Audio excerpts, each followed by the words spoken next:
I wonder what you think of the current roster.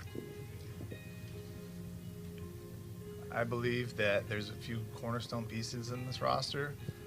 I believe we have a lot of work to do, and that's just evaluating everybody. We're following breaking news here on CBS Sports HQ. Dan Quinn has reached a verbal agreement to become the next head coach of the Washington Commanders. This just in out of the NFL, where Cliff Kingsbury has agreed to a deal to become the Commanders' next offensive coordinator. The latest running back, amidst a flurry of running back news today, is Austin Eckler, who is signing with the Commanders. The Washington Commanders have landed a big-time leader, a perennial Pro Bowler and All-Pro. Sources say Bobby Wagner, the former Seahawks star, also spent time with the Los Angeles Rams, is signing with the Washington Commanders. What's up, Commander fans? Frankie Lou signing in. Just put the pen to the paper. I'm super excited to work with the team, and let's do this. Let's get this winning culture going. Appreciate it.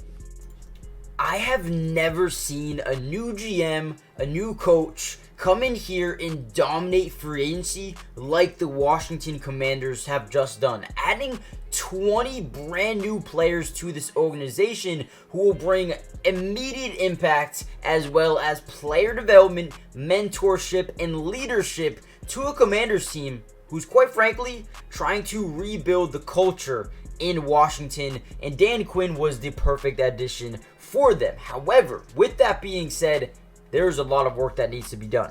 The quarterback, who would the quarterback be with Sam Howell now in Seattle, with Marcus Mariota and Jeff Driscoll now over here in Washington? Who are they going to draft for the number 2 pick? We're going to break down everything you need to know about the Washington Commanders, their draft strategy, and how they can absolutely kill this draft and maybe even compete to win the division next season. Okay, real quickly guys, before we deep dive into some Jayden Daniels film, and before I showcase to you guys why he is the perfect number 2 pick for the Commanders, do me a big favor, hit that like button just so we can get this video out to more Commanders fans in the world. We're going to be covering the Commanders for the rest of the offseason, the draft, pre-draft period, training camp, mini camp, everything I got you guys covered. But also, subscribe if you're new. It is free. It doesn't cost anything to join the family. And trust me, if you guys want more Commanders videos, comment down below number 1. I think I want to do a full Jayden Daniels film breakdown. So if you guys want to see that, let me know in the comments down below. But man, I am excited. And let's get into some Jayden Daniels film. Now, the biggest question mark right now is who is going to be the number 2 pick for the Washington Commanders. There's a lot of, hype around Drake May. There's a lot of hype around JJ McCarthy. But ultimately, I think Jayden Daniels will be the guy, not only for the Commanders, but a guy who can become an instant day 1 great quarterback in the NFL. I think he has all the tools in the world under his belt to become that guy. Now, on this play specifically, I did want to break down some film for you guys because I do want you guys to comment down below who do you think the quarterback should be and who do you want the quarterback to be with the number 2 overall pick. So on this play, we're going to see an intense blitz here by the linebacker on Ole Miss. Now, what we see here by Jayden Daniels is a quick reaction, go through his reads, and let's get this football out of my hands. So right now, he is looking at this post route as well as this little fade here to the outside, right? We want to read the deep corners here. We know it's man-to-man coverage. You got 1 deep safety over the middle of the field. We know he's playing way left. Now let's go back to right here. So what he's seeing pre-snap is you have 1 deep safety and then 2 guys. If this is man coverage, you know you are going to have one-on-one coverage on this side of the field. And that is exactly why he starts off this play by looking left. Once he notices his man coverage, we know we have this man-to-man. Boom. And now you have Malik Neighbors running a post route. You have to get it over this linebacker, which boom, perfect throw right to Malik Neighbors and makes a big play after the catch as well, guys. The throwing with anticipation, the understanding, the reading of the defense comes so easily to Jayden Daniels. Not only has he shown signs of being a good pocket passer, but also can make plays on his legs as well. Alright, so we just showed you a play where he stayed in the pocket, made a really good throw, read the defense, threw over the linebacker, unbelievable play in the pocket, right? Now on this play specifically, I want to show you one where, not only does he go through his reads, nobody was open, but then continues to make a play with his legs. So boom, right away, drops back in the pocket. So defensively, we're reading, we got a 4-man rush. You got 2 linebackers that are either in QB spies or they're playing the tight end and the running back out the backfield. So boom, right away, you're going to see him follow the running back, see him follow the tight end over here, which opens up the middle of the field for the most part. However, after he's gone through his motions, after he's gone through his progressions, nobody's open. So, this is something you want to see out of your quarterback. At least go through the progressions. You don't want to hike the ball and immediately think, okay, let me get out the pocket, let me make a play. But instead, what he does here is wait until he goes through his reads, nobody's still open, and now we got edge pressure here by Elijah McAllister. So, boom, gets to the outside, realizes, okay, I don't really have that outside leverage here, so let me actually bounce it back in and use my offensive line as a weapon. Boom, gets in there, and now you have basically just a free lane into the 5-yard line here. Boom, makes a couple of guys miss, fights in to the 1-yard line. I mean, these are things you want to see out of your day 1 quarterback, right? Not only can he make a play in the pocket, but he can also make a play with his legs as well. Guys, if you ask me, Jayden Daniels, if it wasn't for Caleb Williams, would be the clear-cut best quarterback in this year's NFL draft. Now, if the Commanders want to pull off the absolute perfect draft, they need to secure their quarterback at number 2. However, they would still need to bring in some more guys. A tackle is probably the second most important thing for them.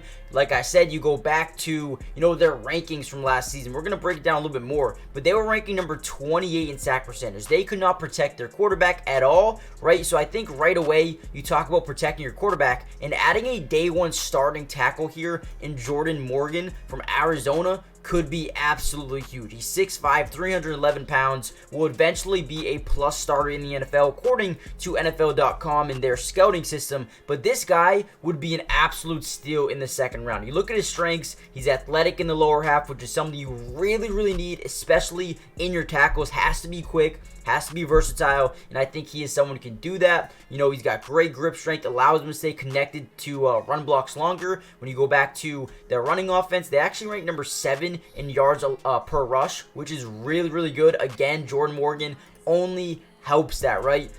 Very good feel for depth of the pocket. Again, got to keep your quarterback clean, safe, protected, especially when you have a guy like Jayden Daniels, who isn't the bulkiest guy in the world, a little bit slim, slide quickness to catch inside counters. Again, the quickness, the footwork is amazing. I think Jordan Morgan could be someone that could be massive for the Washington Commanders, right? You look at their team right now, you have a guy like Jayden Daniels. Is he the future? I don't know. I would much rather have Jordan Morgan there, to be completely honest. You have Nick Allegretti, love him. Tyler B, big addition.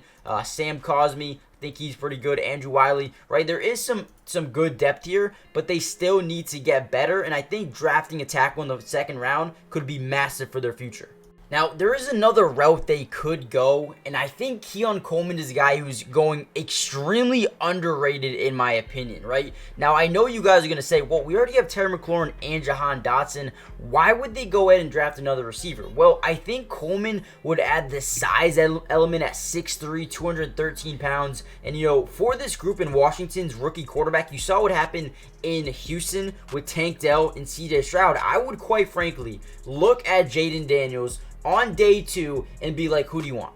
What guys should we build around you? Who do you want to come over here? CJ Stroud said, hey, go get me Tank Dell. I want him on my football team. Jayden Daniels, I would put him in a very similar situation, and I do not doubt at all, right? I don't doubt at all that Dan Quinn would say this, because Dan Quinn is the ultimate player coach that would ride for what his guys want. At the end of the day, it's who you can build chemistry with, and it's the guys that you actually like playing with the football on the football field with. So I think he's a guy that has the ability to win, contested catches. 50-50 balls, go up there and make some big plays, especially in the red zone, coming off 11 touchdowns at Florida State. I think he could be massive for a guy like Jayden Daniels, right? So you talk about maybe adding a day 1 starting tackle. I think that is more important. If you wanted to go out there and do what, Houston did, I think adding a Keon Coleman could be huge, right?